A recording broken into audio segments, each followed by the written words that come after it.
Salon Vilppaan ensimmäinen jalkapalloottelu pelattiin Eläintorin eli nykyisen Sibeliuksen puiston kentällä syyskuussa 1923. Alkuinnostuksen jälkeen pelailu hiipui noin 10 vuodeksi, mutta vuodesta 1936 lähtien toiminta on ollut aktiivista.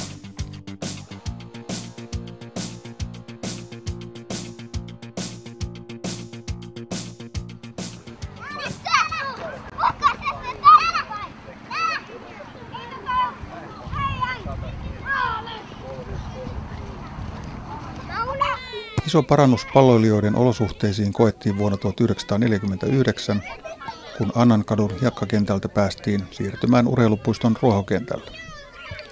Uuden kentän vihkiäisottelussa Vilpas löi Viestin 2-0.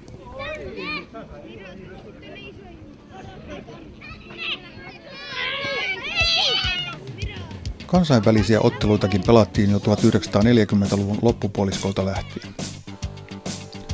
Vastustajina olivat muun muassa Salon ystävyyskaupunki Katrineholmin joukkue sekä Tukholman poliisijoukkue. Osa näistä kansainvälisistä otteluista pelattiin Vilppaan ja Viestin yhteisjoukkueena.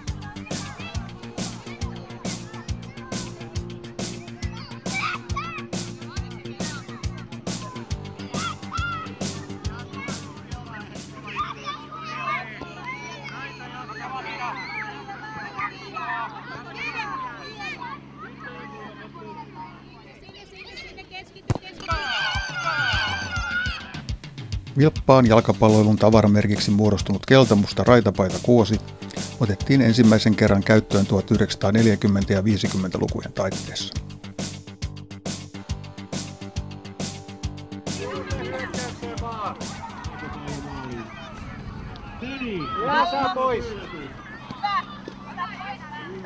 Vuonna 1956 raitapaitojen uudeksi paikallisvastustajaksi ilmaantui Salon palloilija.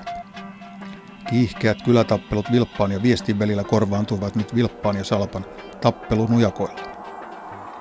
Vuonna 1956 Vilpas voitti kaikki 3 kyseistä nujakkaa.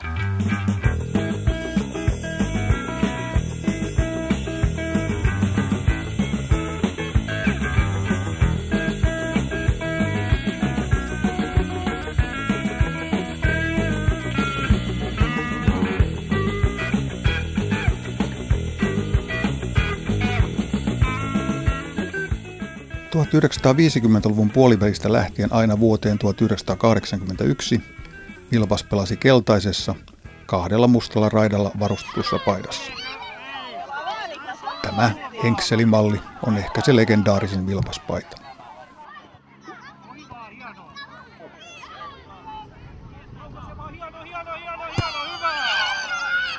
Kauden 1973 päätteeksi Vilpas nousi ensimmäistä kertaa toiseen divisioonaan.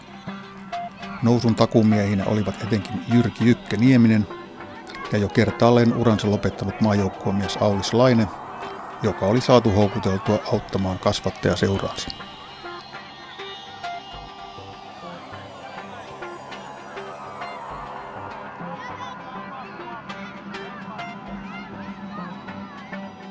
Kolmos- ja nelosdivisioonan vuosien jälkeen Vilpas teki toisen vierailunsa kakkosdivariin vuonna 2001.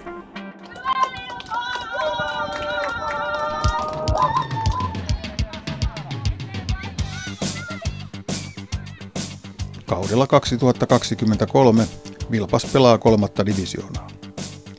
Pelipaidaksi on 2000-luvulla vakiintunut keltamusta raitapaita. Niinpä joukkuetta voi tälläkin kaudella innostaa 1950-luvulta peräisin olevalla kannustushuudolla. Vilppaan poika raitapaita, pallo rysän alle laita. Hei, hei, hei!